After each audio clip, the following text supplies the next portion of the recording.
Today in Hong Kong, temperatures are soaring, marking the hottest day of the year so far.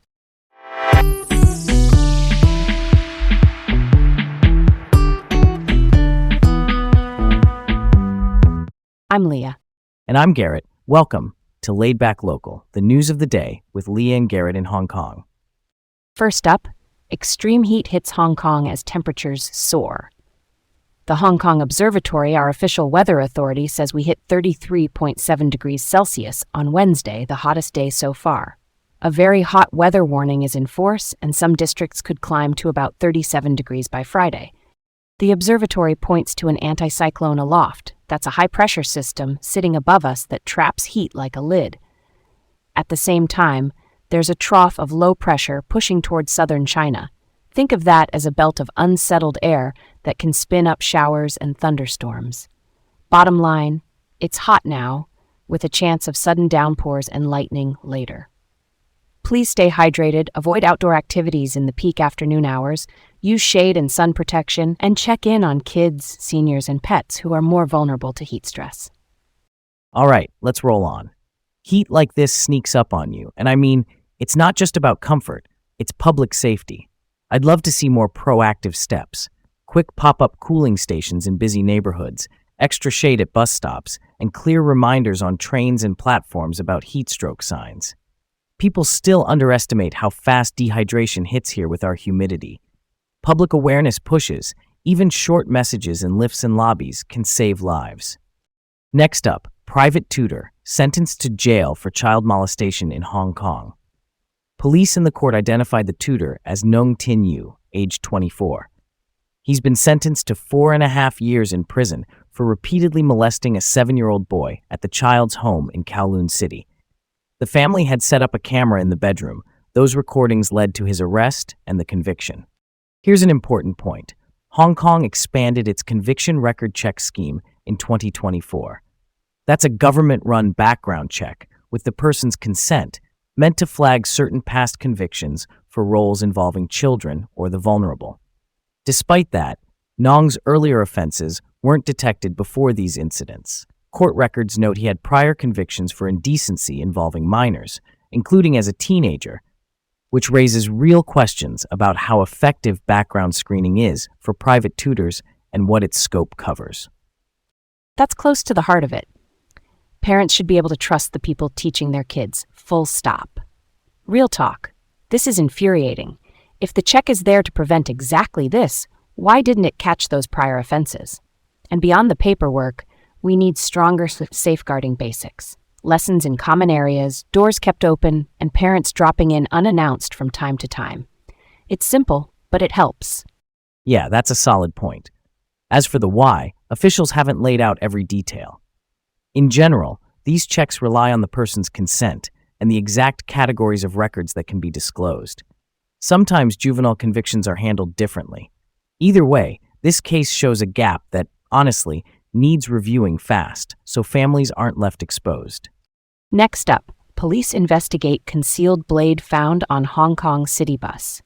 Citybus, one of our main franchise bus operators, reported a box cutter blade wedged between double-decker seats on Route 37A on Wednesday.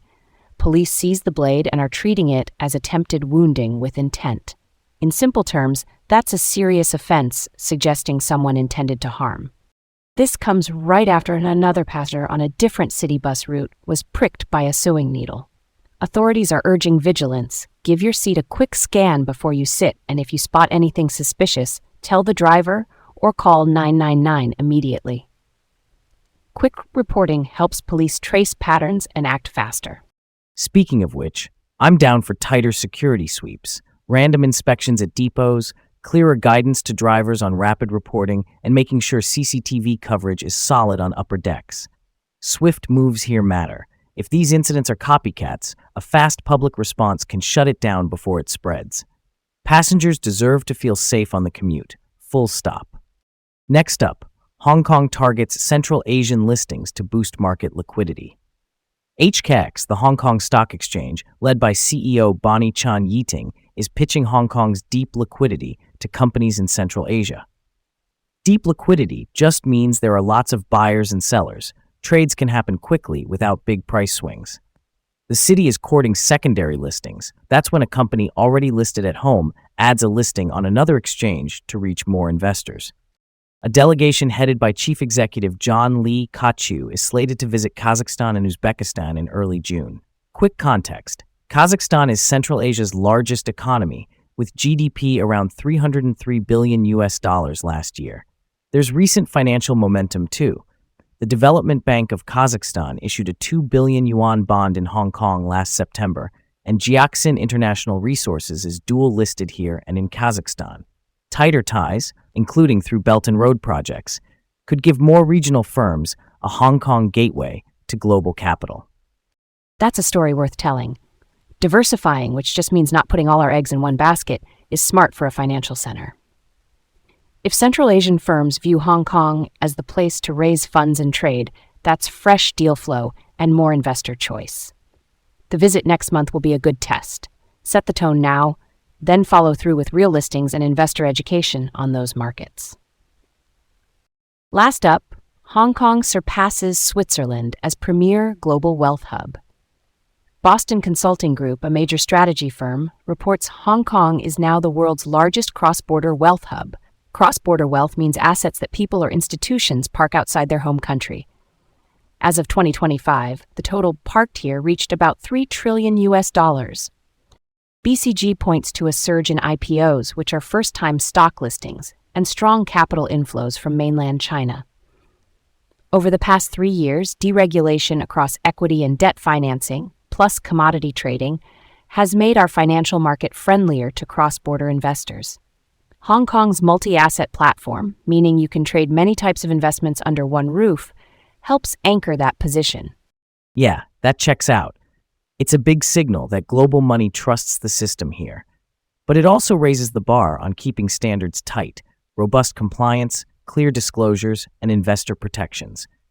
The momentum is real. Keeping it means staying nimble while holding the line on market integrity. That's pretty much the winning combo. Thanks for tuning in to Laid Back Local, the news of the day, with Leah and Garrett in Hong Kong. Have a great day and join us again tomorrow.